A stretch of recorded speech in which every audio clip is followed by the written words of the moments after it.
तुम्ही माझ्या मागं कोण आहात हे सगळं का करताय तुम्ही?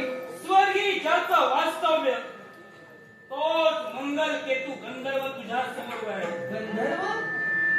एक गंधर्व आणि या मृत्यू लोकांच्या ठिकाणी? नक्की. आणि एवढंच नव्हे तर जशी मी पुढे पळते आणि तुम्ही माझ्या मागावून त्याचं कारण काय? आणि हा एक पर्वत आणि या पर्वताच्या ठिकाणी मग हे सगळं काय आहे? मी तुला इथं आणण्याच्या मुळाचे कारण आहे आणि मी तुझ्या मागावर आजच नाही गेले कित्येक दिवस ज्या ठिकाणी तू भक्ती करत होती त्याच ठिकाणी तुझा सौंदर्य करण्यासाठी मी पुन्हा पुन्हा तिथे येत होतो. उचित अशी संधी साधली आणि तुझं अपहरण करून या पर्वतापर्यंत या मंगल केतूला तुला आणलंय. नित्याप्रमाणे भक्तीत रममाण झाले असता त्यापुढे काय झालं हे मलाच कळलं नाही. आणि तुम्ही इथपर्यंत मला कसं कोणत्या पद्धतीनं काय नेमकं केलं जे मला कळलं नाही. मूर्छिता अवस्था तुला प्राप्त झाली त्या संधीचा योग्य फायदा आम्ही घेतला आणि तुझं अपहरण करून केवळ स्वतःची इच्छा पूर्ण करण्यासाठी आम्ही तुला इथपर्यंत मूर्छित अवस्था मला प्राप्त झाली आणि त्यानंतर एका गंधर्वाने एका ब्राह्मण कन्येचं अपहरण केलं. हे अशोभनीय नाही का? अशोभनीय जरी असलं असेल तरी स्वतःची महत्वाकांक्षा आणि स्वतःची इच्छा पूर्ण करण्यासाठी हेच कर्तव्य काय? हा भंग घेतो कोणत्याही थराला जाऊ शकतो. त्याही थराला एक गंधर्व ब्राह्मण कन्येची योग्यता तुझ्यासारख्या एका गंधर्वाला कळली नाही आणि मनातील मनीषा पूर्ण करण्यासाठी या पद्धतीने हे कुकर्म करण्यासाठी प्रवृत्त झालात. कारण आहे त्याला तुझं सौंदर्य आमच्या मनात भरलेलं आहे आणि म्हणूनच तुझ्याशी आम्हाला विवाह करायचा आहे. तुझ्याशी आम्हाला विवाह करायचा आहे. या इच्छेसाठी आम्ही तुझं अपहरण केलं. विवाह माझ्या बरोबर आणि अपहरण? काय बोलता तुम्ही हे? माझ्याशी जर तुम्हाला विवाह करायचा होता, माझं जर तुम्हाला सौंदर्य आवडलं तर अपहरण करणं का गरजेचं वाटू लागलं तुम्हाला? प्रेम करण्याचे बरेच प्रकार आहेत, विवाह करण्याचे सुद्धा बरेच प्रकार आहेत. माझ्या मनाला वाटलं, माझ्या बुद्धिमत्तेला जे पटलं ते मी माझी इच्छा पूर्ण करण्यासाठी केलं. बरेच प्रकार हा पर्याय आहे, पण तरी सुद्धा माझं जर सौंदर्य आवडलं तर पहिल्यांदा सहानुभूतीनं सांगणं ही गरजेचं नव्हतं का? मी जर तुम्हाला पत्नी म्हणून हवी होती, माझ्याबरोबर जर तुम्हाला संसार करायचा होता, तर जी आपली भावी पत्नी म्हणून आपण तिच्याकडे पाहतोय अशा पद्धतीनं मूर्तीच्या अवस्थेत तिचं अपहरण करणं हे योग्य आहे का? मी तुला तेच म्हणालो, विवाहाच्या आणि प्रेमाच्या बऱ्याच पद्धती आहेत आणि त्यापैकी मला जे पटलं आणि माझ्या बुद्धिमत्तेला जे रुचलं ते मी केलं. तुमच्या बुद्धिमत्तेला काय रुचलं? यापेक्षा दोघांना जर या नंतर संसार करायचा होता तर तुमच्या बुद्धीला हे रुचलंच कसं हा प्रश्न आहे माझा तुम्हाला. माझ्या बुद्धिमत्तेला हे रुचलंच कसं? हा, माझी इच्छा पूर्ण करणं हे मला अति महत्वाचं होतं आणि ती इच्छा पूर्ण करत असताना तुझी प्राप्ती व्हावी हे माझं ध्येय होतं आणि ते ध्येय पूर्ण करण्यासाठी मी हे केलंय. तुमचं ध्येय पूर्ण करण्यासाठी या अवस्थेत तुम्हाला मला इथं आणलात. मग एवढं जर माझ्यावर तुमचं प्रेम होतं तर सहानुभूतीनं मला का विचारलं नाही की सुशले तुझ्यावर माझं प्रेम आहे, तुझ्याशी मला लग्न करायचंय? मग हे न विचारता तुम्ही माझं अपहरण केलं म्हणजे यात निश्चितच तुम्ही अवगुणी आहात की मी अवगुणी आहे? गुणी आणि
नाही, पण माझी इच्छा माझ्या मनात भरलेलं तुझं सौंदर्य आणि या तुझ्या सौंदर्याचा आणि तुझ्या या शरीराचा जोपर्यंत मी उपभोग घेत नाही तोपर्यंत तुझी सुटका नाही. कळलं मला, हेच सांगत होते. आता कोण गुणी कोण अवगुणी हे कळलं. अवगुणी म्हण मला. हा तुमचा अवगुण आहे. अवगुणी आहे मी. कारण आतापर्यंत माझं सौंदर्य तुम्हाला आवडत होता आणि ते सौंदर्य त्याचा आनंद लुटण्यासाठी तुम्ही माझं अपहरण केला.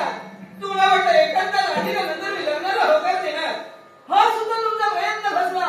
मी जर नाही म्हणून सांगितलं तेव्हा तुमच्या मनातील विकृतपणा हा जागृत झाला. याचं कारण ज्या सौंदर्यवतीवर आजपर्यंत तुमच्या मनात प्रेम वाटू लागलं होतं त्याच सौंदर्यवतीचा इथं उपभोग घेणार ही तुमच्या मनात इच्छा निर्माण झाली. वासनेनं तुम्ही मधांत झाला. खरं जर माझ्यावर प्रेम असलं असतं तर प्रेम हे भोगापेक्षा त्यागात असतं, पण ते तुम्ही केलात नाही. तुमच्या मनात वासनेनं निर्माण झाली आणि वासनेनं मधांत झालेल्या गंधर्वा पुढे येण्याचा प्रयत्न करशील ना? काय करशील? एक गोष्ट लक्षात ठेव. शांती स्वर्गाचा त्याग करून मी भूतलावर आलो केवळ तुझ्या विलासेसाठी, तुझ्या शरीरासाठी. आणि ते जर का खऱ्या मुलांना मला मिळत नसेल, तू स्वतःहून जर का माझ्या बाहुपाशा देत नसतील, तर एक गोष्ट लक्षात ठेव.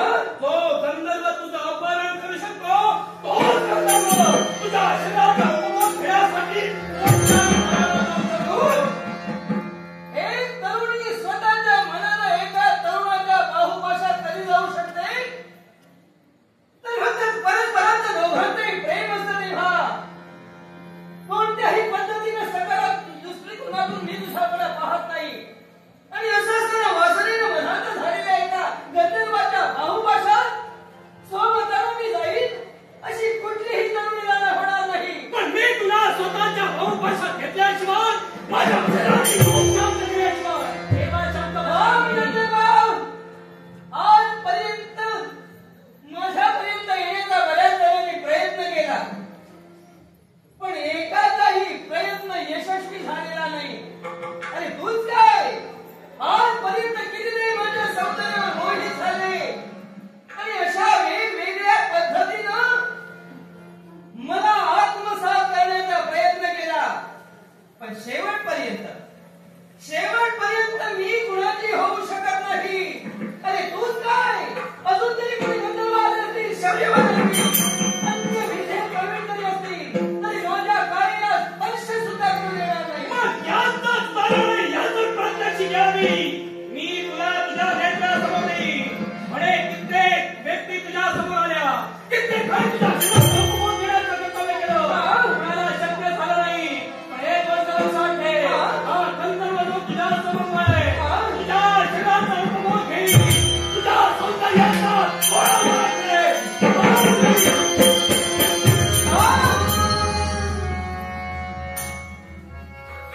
हे गंधर्वा, वासना मनात जागृत झाली. फक्त शारीरिक सुख हीच तुझी इच्छा राहिली. लग्न करण्याचं तुझं स्वप्न होतं ते तुझ्या तूच पायदळी तुडविलास आणि समोर दिसणारी एक सुशिला, एक ब्राह्मण कन्या फक्त भोग वस्तू म्हणून तू पाहू लागलास. अरे प्रेम करणाऱ्या विना तुझ्या मनात वासना निर्माण झाली एका शब्दातच तुझं काय करायचं ते मी करू शकले असते, पण नाही. जो प्रेम करतो, ज्याला लग्न म्हणून बायको हवी असते, तो जबरदस्तीनं वासनांत होऊन जीवाच्या तरुणीकडे पाहतो. या तुझ्या शब्दानच इथं मी तुला उद्ध्वस्त केला असता, पण नाही, असं काही मी करणार नाही. मी काय करणार आहे माहितीये? अरे मला स्पर्श करण्याचं स्वप्न सुद्धा पूर्ण होऊ देणार नाही. काय करशील? मी आता काय बोलले हे ध्यानी आलं तुझ्या? काय करशील? एकच, आतापर्यंत माझ्या सौंदर्यावर मोहित होऊन तू वासनांत होऊन जबरदस्तीनं मला बाहुपाशात घेण्याचा प्रयत्न करशील. अरे माझं शरीरच काय, माझ्या केसालाही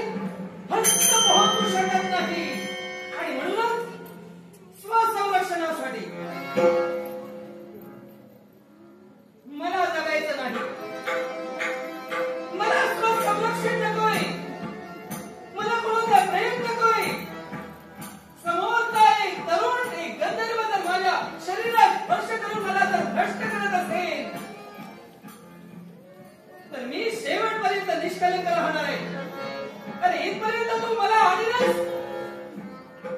तुझ्या शरीराचा स्पर्श मला झाला तर मी आता कुठेही लग्न करायला नव्हेच तर तोंड दाखवायला सुद्धा मागवलेला नाही.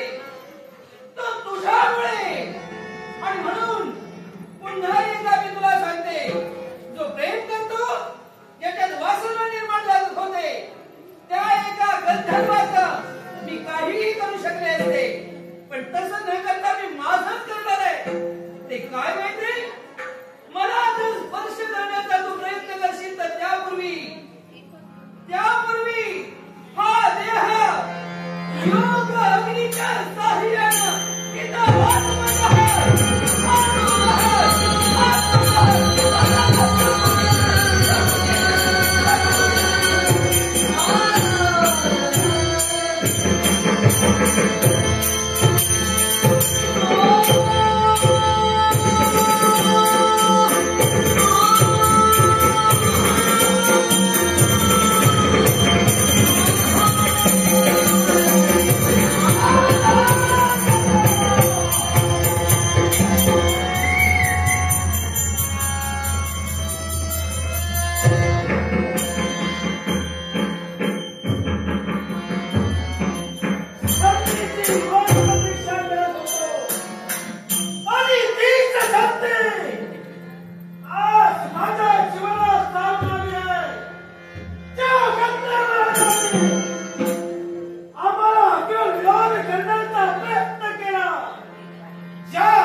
विसरलास का रे? पूर्णपणे जागृत मी आहे.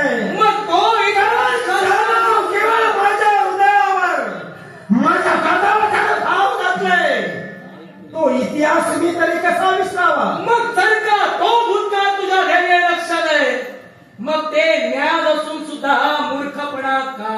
हा मूर्खपणा नव्हे, हा शहाणपणा मी करतोय. कोणत्या याला कारण सारे दिवस तुझे असतील असं समजू नकोस. केव्हा केव्हा दिवस बदलतात आणि तेच दिवस बदलू तुझ्या जीवनाची रात रांगोळी मी पेटवी नाही.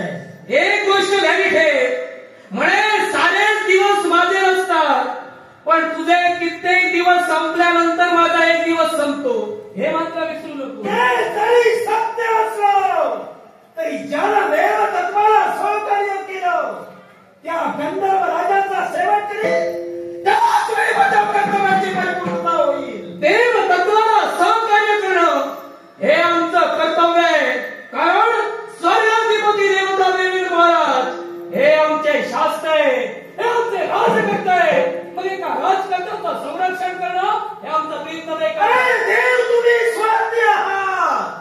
स्वार्थाला भरवटलेले या विश्वाचं बंधाचा नाही, केवळ स्वतःच्या अस्तित्वासाठी दुसऱ्याचं खोटेपणा करून स्वतःचं मोठेपणा या विश्वास वाटण्याचं कार्य देवतत्व करतोय आणि त्याच देवतत्वाला तुम्ही सहकार्य करता, जेणेकरून देव जाणं हे सापत्य बंधुत्वाचं नातं होतं आणि ज्या नात्याला अनुसरून देवाने आजच्या बाबतीत कित्येक वेळा कपट केलं आणि ते कपट स्वीकारलं.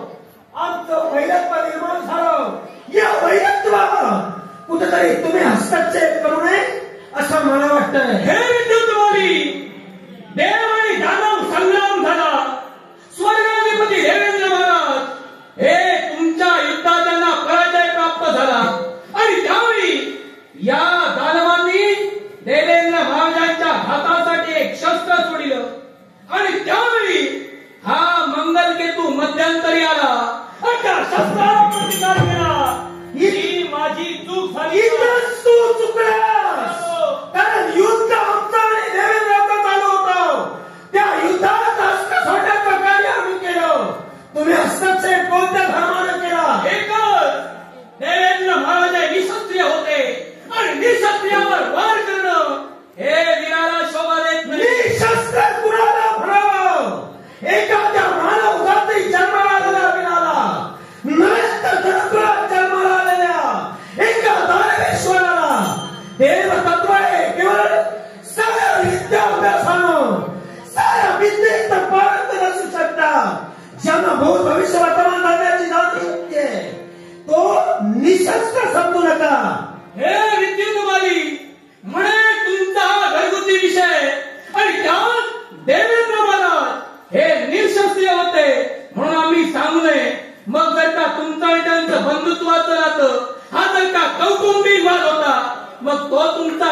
वाद तुम्ही तुमच्या कुटुंबात बसून मिटवायला हवा होता. त्याची तयारी आम्ही केली आणि ती नियोजन बैठकही झाली, पण त्यावर कपटबद्ध तुम्ही देवतांनी केलं. पण आम्ही केलं देवतांनी केलं काय तुम्ही चांगलं केलं.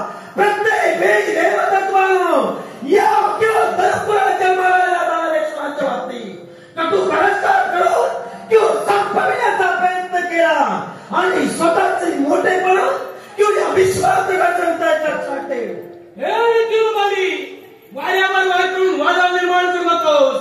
एकाएकी या देवतांवर आरोप करण्याचं कर्तव्य तुझ्याकडे घडतंय. मग असं काय देवतांनी दानवांचं घोडं मारलं आम्हाला सुद्धा ऐकायचंय. मला सांगा, ज्या देवतत्वासाठी ज्या तनुकुला जन्माला आलेल्या दानवेश्वरांनी सहकार्य म्हणून ज्यावेळी साखरमंथन झालं, त्याच साखरमंथनाच्या वेळी आणि दानवेश्वरांनी सहकार्य केलं. 7 कोटी दानवेश्वर किंवा 33 कोटी देव मिळून साखरमंथन केलं गेलं. अशा वेळी जी 14 रत्न बाहेर पडली. मग जन केवळ शब्द दिला तो देव वैकुंठीचा नारायण की जी संपत्ती सागरातून येईल ती अर्ध वाटेकरी दानवेश्वर होतील आणि देव होतील. मग आम्हाला का दिली नाही? यालाही कारण आहे. तुमचे पूर्वज म्हणजे राहू आणि केतू यांनी दोघांनी देवतांची रूप घेतली आणि देव पद्धतीत बसले. अधर्माला सुरुवात त्यांच्या करवी झाली आणि म्हणून तुमच्या वाट्याला ती रत्न आली नाही. मान्य करतोय की आम्हा केवळ दानवेश्वराने वेश पद्धत घेऊन किंवा देवपंक्तीत बसण्याचा प्रयत्न केला. मग तुमच्या वैकुंठीच्या नारायणानं काय वेगळे दिवे लावले होते की काय? मग एका मोहिनीचं रूप घेऊन का हाती केवळ मृताचा कलश घेऊन अमृत देण्याचा प्रयत्न केला. जर का त्याला द्यायचंच होतं तर मूळ स्वरूपात का त्याला दिलं नाही? हे कपट नव्हतं. या विश्वाच्या ठिकाणी स्त्रीच्या रूपाला तुम्ही भुलले गेलात आणि त्या वैकुंठीच्या नारायणानं मोहिनी रूप धारण केलं आणि म्हणून म्हणतोय की या विश्वाच्या ठिकाणी अमृत तुमच्या वाट्याला आलं नाही. मग ज्यावेळी सागर मंथन झालं आणि हलाल विष ज्यावेळी बाहेर पडलं त्यावेळी तुम्ही सारे दानव पुन्हा पाताळ बोलत का पळून गेला. मग जर का विष पचविण्याची ताकद तुमच्यात नाही मग अमृताला काय म्हणणार? हलाल केवळच्या श्वशमुनापासून केलं. आम्ही पळून गेलो नाही. जर का पळून गेलो असतो तर उर्वरित रत्न तुमच्या स्वाधीन झालीच नसते. आम्ही केवळ सागर मंथन होईपर्यंत देवतत्वाला सहकार्य केलं. मला सगळं देवतत्वाची संपत्ती आणि ती संपत्ती मिळविण्यासाठी देवतत्वाने सागर मंथन केलं. हे स्वतःच्या स्वार्थासाठी केलं की विश्वकार्यासाठी? विश्वकार्यासाठी. मग जर का विश्वकार्यासाठी त्यानं केलं तर देवताची ठेव शिलासागरात गेली. ती मिळविण्यासाठी सागर मंथन झालं. मग जर का आम्ही सहकार्य म्हणून केलं तर विष पचविण्याची शक्ती तुम्हा देवतात होती. मग ते विष प्राशन केलं या उपकार दानवेश्वराला केलं. हे धनुकरात परमेश्वर, यावेळी सागर मंथन झालं त्यावेळी तुम्ही फक्त निमित्त मात्र होता. सारे देवता सुद्धा निमित्त मात्र होते. सागर मंथन कुणामुळे झालं? ज्या वैकुंठीच्या नारायणानं आपल्या विश्वाची दुसरा अवतार म्हणजे कूर्म अवतार, हा कूर्म अवतार धारण केला. मंदार पर्वत स्वतःच्या पाठीवर झेलला. त्यामुळे सागर मंथनात त्या मंदार पर्वताची हालचाल व्यवस्थितरित्या होऊ लागली आणि म्हणून सागरातील उपकार केला नाही. ते त्याचं कर्तव्य होतं आणि त्या कर्तव्याचे कनिष्ठ तो राहिला. मला सांग, आम्ही दानवेश्वर निमित्त जर का होतो, एवढी हिंमत जर का वैकुंठीच्या नारायणाचा होती तर त्यानं एकट्यानं सागर मंथन का केलं नाही? का आमच्याजवळ येण्याचं कार्य तुम्ही देवतांनी केला? तुम्ही म्हणतात की देवाने दानव संप्रत बंधुत्वाचं नातं. मग जर का सारी संपत्ती सागर कशी गेली मग एकट्या वैकुंठीच्या नारायणाचंच कर्तव्य होतं, तुमची जबाबदारी नव्हती. तूच म्हणालास की तुम्ही निमित्त ठरलात. मग आम्ही होतो म्हणून सागर मंथन झालं हे तुम्ही मान्य करा. दानवेश्वर जर तर काय हिंमत तुमची देवताची होती की सागर मंथन करण्याची? सागर मंथनाच्या ठिकाणी देवाणी दानव आले, पण ज्यावेळी हलाल विष बाहेर पडलं, ते हलाल विष लपवण्याची ताकद या दानवेश्वरात नव्हती. ती केवळ होती ती शिवशंभू भोलेनाथातच होती. मग ज्यावरती त्यांनी विष पचविलं, देवतांना अमृत प्राशन करण्याची सुद्धा सामर्थ्य आहे. मग देवदानवांना केवळ सागर मंथन झालं. भूत भविष्य वर्तमान जाणण्याची जाणीव शक्ती त्यांच्यात होती. मग जर का विष त्यांना पचविलं म्हणून जर का अमृताचा कलश तुम्ही घेतला तर भविष्य तुम्हाला कळलं होतं की भविष्यात हलाल बाहेर येणार आहे. ते हलाल आम्ही देवता प्राशन करणार आहोत. मग त्या 14 रक्तापैकी 2 रक्त बाजूला ठेवून इतर रक्ताची वाटणी केली. काय बोलले नाही? चूक तुझी नाहीये, चूक तुझ्या बुद्धिमत्तेची आहे. अरे अविश्वाच्या ठिकाणी काळाच्या उदरात काय गूढ रहस्य सामावलंय याची कल्पना देवतांना आहे, पण त्याची वाच्यता करण्याची किंवा ते खोलण्याचा अधिकार कोणत्याही देवतेला नाही. मग तो जर अधिकार नव्हता तर हे मान्य करा. सागर मंथन आम्ही केलं, सागर मंथनाला सहकार्य केलं. याचा अर्थ दानव आहे आणि दानव होते म्हणून देवतत्व प्रस्थापित झालं. देवतत्व या विश्वाचा आतापर्यंत राहिलं. देवतत्व या विश्वाच्या ठिकाणी अबाधियाबाद राहिलं. यात म्हणे दानवांचा वाटा आहे. पण ज्यावेळी अमृताचा कलश घेऊन वैकुंठीचा नारायण मोहिनी रूप धारण करून तेच अमृत वाटप करण्यासाठी येत होता, त्यावेळी तुम्हाला मदिरा देण्यात आली. मग ती मदिरा कोणती आणि अमृत कोणतं याचा फरक ज्या दानवांना कळला नाही, ते दानव या स्वर्गावर तरी कळण्याच्या काळात राज्य करणारे नक्कीच आहे. पण लक्षात ठेवा, जर का मंदिरा प्राशन आम्ही केली, आमचे पूर्वज कदाचित तुमच्या दृष्टीनं केवळ कदाचित कमी पडले बुद्धिमत्तेला. पण तुम्ही देव तरी बुद्धिमत्तेनं होता. मग काल शब्द सांगितलं नाही. दुसऱ्यांच्या ओंजळीला पाणी पिणाऱ्याला या विश्वाच्या ठिकाणी विश्वगरी चालविण्याची योग्यता मी तरी मानत मग नाही. ही जर तुम्ही म्हणत नाही तर सागर मंथनाच्या